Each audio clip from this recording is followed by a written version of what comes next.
I really, really need to get off this phone because I'm on my way to work and I'm late because, like I said, I stayed up till 4 in the morning listening to you guys. But I just want to know that I love you guys. I love the show. I support it. And as soon as I get my paycheck, I'm getting me a Lesbian fucking Mafia t-shirt, and I'm wearing it to my next family reunion. So take that, you know? All right, thank you guys. No matter how hard you try, you can't stop us now. No matter how hard you can hear me crunching? Oh my God, yes. Oh, I'm sorry. It's okay. It's better than my lip smacking. I could eat a whole meal and you won't know what I'm eating. That's what you think. Oh. I just don't say anything because it doesn't bother me. If I really didn't want you to know that I was eating, you wouldn't know. Because I could mute in between. You slick thing, you. Yeah, like if I need to pee, I'll mute it. Oh, yeah, I do that too. Like I'll set the person up with a question and go, hey, and then while they're answering, I'm peeing with the mute on. Yeah, and then you think you're slick, but when you take your finger off the mute button, you flush the toilet bowl. So I know what you did. No, you don't know that I took 2 dumps while we were on the phone. No, that's too messy because, you know, not that it's not that I shit all over the wall or anything. That's disgusting. You're really disgusting right now. I tried Why? to. That poor little birdie. He just looked at me and he didn't do anything. But he did watch me drive off because I looked at him in the mirror, you know, while I was driving off in my rear view, and he turned his head to watch me drive off. But I guess that's all he could move was his head. I gave him water and bread, and he wouldn't touch it. He's gonna die tonight. He's gonna die. He's not going to die. He's just in shock. I mean, would you eat if you're in shock? What is he in shock of? He's dying. The way you talk, it's very funny. So I don't want to be insensitive and laugh. Don't laugh at a dying bird. Stop. A little dramatic. He's out. When they put themselves out on the street like that and they can't move, you know, something happened to them. They're sick. You know, they're desperate. They want someone, you know, when they do that, it's because they need help. They do that on purpose. But there's nothing I could do for him. Throw themselves in traffic? And yeah. Street? Huh? In the street? Yeah. Maybe something happened. You don't know. I talked to him, but he didn't answer me. Honestly, though, I don't like watching animals suffer. It upsets me. Well, narcissists have a problem feeling. They have to go out of their way to try to have feelings for other beings. What are you trying to say? I feel... Some of us don't have to try that hard. Well... But you should be mindful, because maybe... Or you just don't have that feeling for animals as much, maybe. What are you talking about? You don't have any feelings for nothing. That's not true. You don't love that little bird. You don't love the bird. I guess because, I don't know.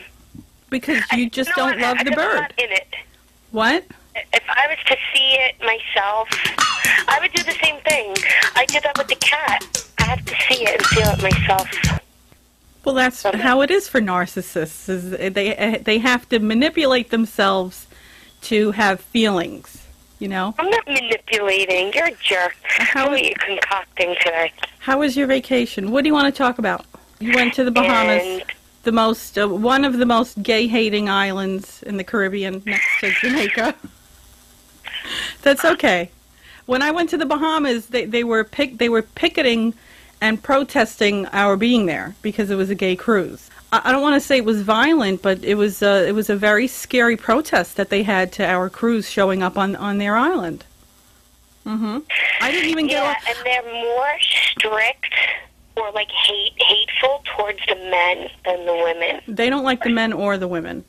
Right, but they're a little bit more tolerant with the women because I sensed that. And I've even spoken to a couple of people. What, like locals? Yeah, the locals who work there. And you'll be surprised how many are curious. But when it comes to men, when it came to gay men, they were disgusted. So it was interesting just seeing how they were. And And I feel like that's how it is here, too. A lot of people, oh, yeah, 2 women, you know, oh, it's nice, 2 pretty women, you know. But then all of a sudden, when it comes to talking about gay men, it's like they get so disgusted by it. Yeah, well, because the 2 women, it's easier to sexualize us and just demean us into sexual objects. So that's probably how they deal with it, is by just turning you into an object, sexual object. With the men, they don't have any, probably don't have any interest in that. So all they can think about is probably the political aspect, how they feel threatened by it. But with women, you know, if they can reduce you into a sexual being, then it's not so threatening. And the men there, they're so, like, everywhere you walk, hey, like, they try to get with you, call you out, you know? Oh, like they feel like they feel entitled to your attention? Yeah, hey there, you know. It wasn't that bad on the streets, but I walked home from the Atlantis by myself one night, and it was like a 10-minute walk, and I was scared. And one car came beside me, and he's like, come in. That's what they do. Oh, my God. Yeah. So I was like, I thought of you, you know, because you're like, be careful, you know. Yeah. If I was with someone, I would have felt a little safer. Tell you, come in, and then they show you, like, they were like, we got stuff, we have weed, we have whatever you want, come in. And then I was like, get the fuck out of here, come in. Come here, I mouth off, and then I run away. I'm saying, what are they, Bang Bus? You know that? It's a Bang Bus. Bang Bus is those, like, people where they pull over in the street and they offer girls money to come in the bus, in their van. But the thing is, they're a little bit smart there. They realize the economy is really bad and that they're losing business. So they can't act too much like savages, because then no one's going to want to visit. It's going to want to visit there, and they're going to lose business on tourism. So they kind of want to kiss your ass a little bit. Yeah. I heard Jamaica is worse. It's like they want the business, so they're not going to really commit too much crime against Americans, because the government gets mad at them. They feel the economy, because they even say, they're like, oh, the global recession, nothing's the same. They bring it up.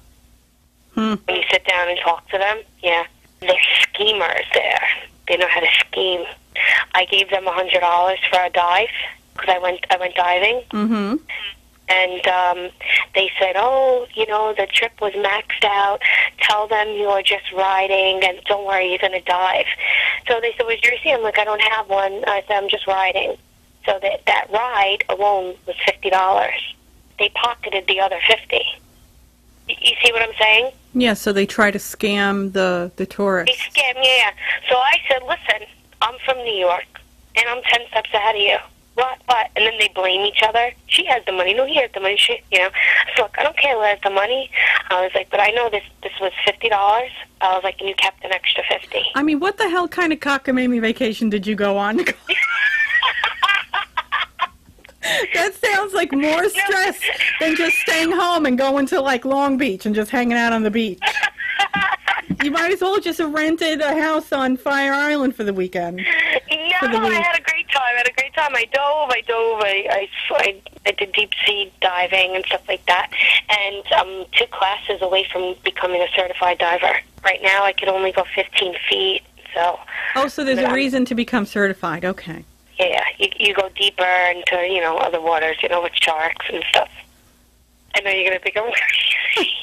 So you want to go swimming with the sharks? Well, in certain tanks, you know, you're protected by the steel tanks that they take you down in, so the sharks can't get you. Anyway, the highlight of the vacation was the Miss Universe pageant.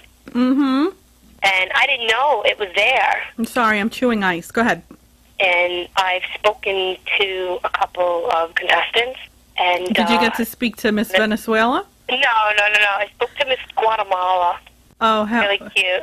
But she's short. She said, you know, it was a really good experience, but I was naive. I didn't realize they took advantage of me. How? She goes, they would take us to all these places, and we would hang out with all these different kinds of people. You know, the English isn't really that, you know, it's hard to follow. She said, but one day, one guy turned around to me and goes, you know, I had a good time, but I had to pay $7,000 to hang out with you.